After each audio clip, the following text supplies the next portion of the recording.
Hey, this is Brian. Welcome to Philosopher's Notes TV. Today we've got an episode on Letters from a Stoic by Seneca. Seneca is one of the three leading Stoic philosophers we profile. The other two are Marcus Aurelius and Epictetus. They make up three of the top 10 old school classics we have in the Philosopher's Notes. The other ones include books like the Bhagavad Gita, the Dhammapada, the Tao Te Ching, Emerson, Nietzsche, Confucius's Analects, and a couple of others, old school classics. Now, they're all saying very similar things, along with all the other of the 100 notes we profile. And the number one thing in this note and in Stoicism in general as a philosophy is the idea that our character is the only guarantee, as Seneca says, of everlasting carefree happiness. Our character. The world outside of ourselves will never give us happiness, nor will it ever be responsible for our unhappiness. It doesn't matter what's happening out there. What matters is how we're interpreting those events. That's the essence of Stoicism. And in the note, we're going to have fun looking at a couple of my favorite big ideas on how to go about rocking it. The first one is, Seneca says we've got to create a disposition to good, right? He says it in a funny way, but I'll synthesize or paraphrase it. He says we need to work hard such that our willpower to do the right thing becomes a disposition to doing the right thing. So when you first build a new habit, for a while, you need to actually focus on what you're going to do. Then after a while, that just becomes who you are. It's what you do moment to moment to moment. It becomes your disposition. So your will to good becomes a disposition to good. It's a really powerful thing. It's how all great habits are born and how disposition and character is formed.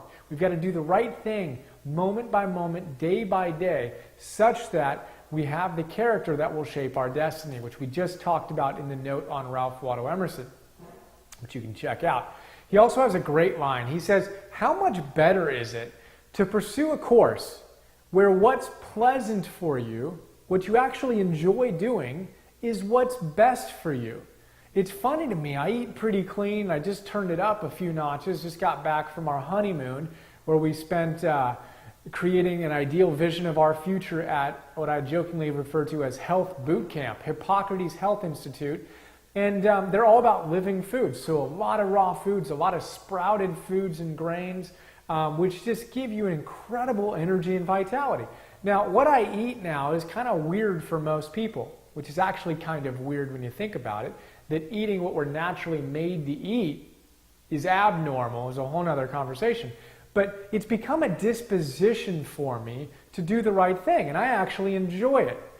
I both enjoy it, it's pleasurable for me, and in my mind, it's the right thing to do. That's what Seneca's talking about. That's a good place to be, where the right thing to do is what you enjoy doing the most.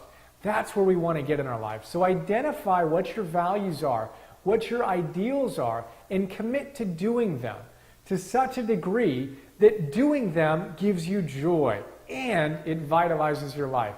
This is what Michael Beckwith calls blisscipline, which I mention in every other episode, it seems. We want to have joy and bliss in doing the right thing. Blisscipline, discipline, discipline, discipline. Big stuff. Seneca's got another great line. He says, to be everywhere is to be nowhere.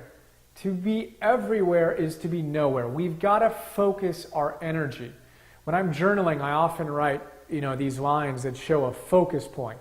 What is my number one now goal? What am I focused on right now? We talk about this in the 80-20 principle, right? 20% of what you do is going to create 80% of your results. The question is, what are those 20%? And are you focusing on them? Are you focused on them? Because 80% of our efforts are not producing much of our results, much of our happiness, much of our profits in business, much of our joy, much of our vitality. So focus on your 20% and then go out and rock it. To be everywhere is to be nowhere.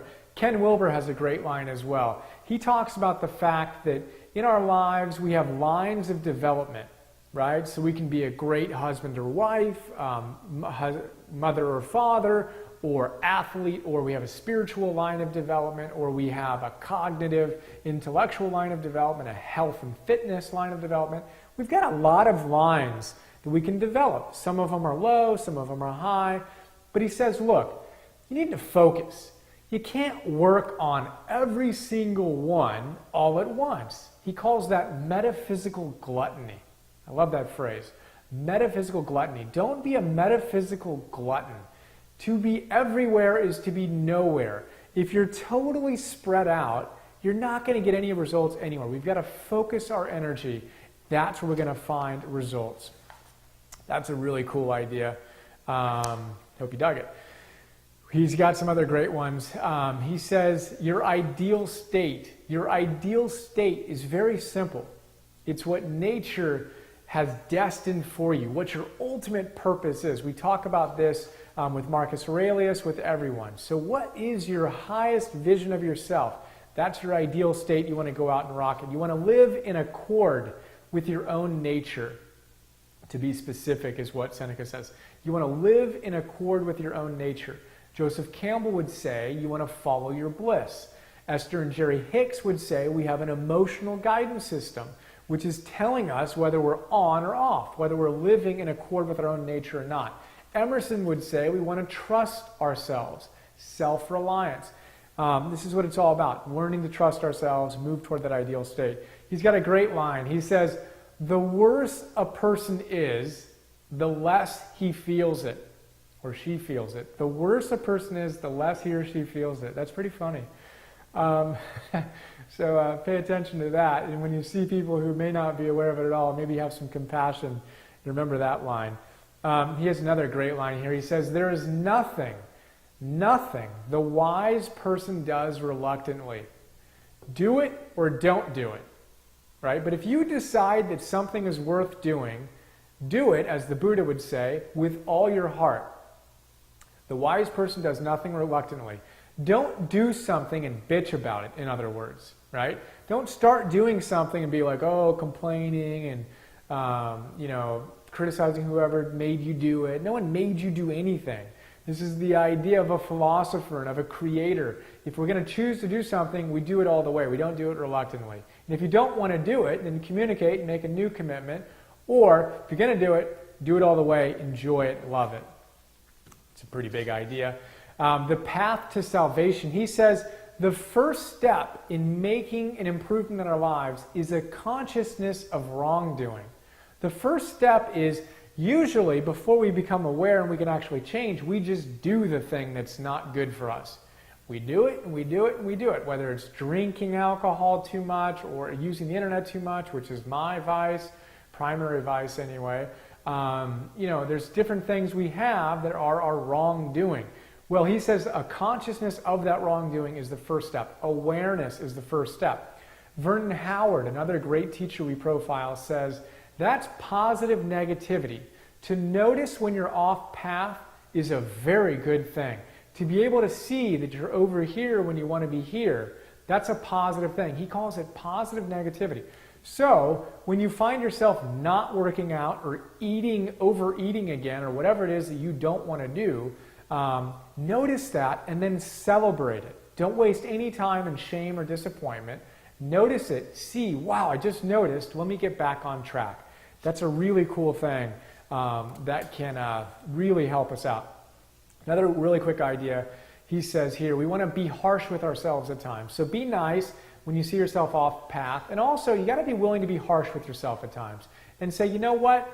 That doesn't work for me. I'm going to live like this from here on out. Final idea is this. He says, it is not because things are difficult that you do not dare. It is because you do not dare that things are difficult. I'll repeat that. It's not because things are hard that you don't do them. It's because you don't do them that they're hard. Just do it. He says, just go for it. And you're going to see that you have way more power than you thought you had. And you're going to be able to do things a lot more skillfully than you may have dreamt of. So there you go. That's a quick look at Seneca. Hope you enjoyed it and look forward to sharing more with you soon. Have an awesome day. See ya.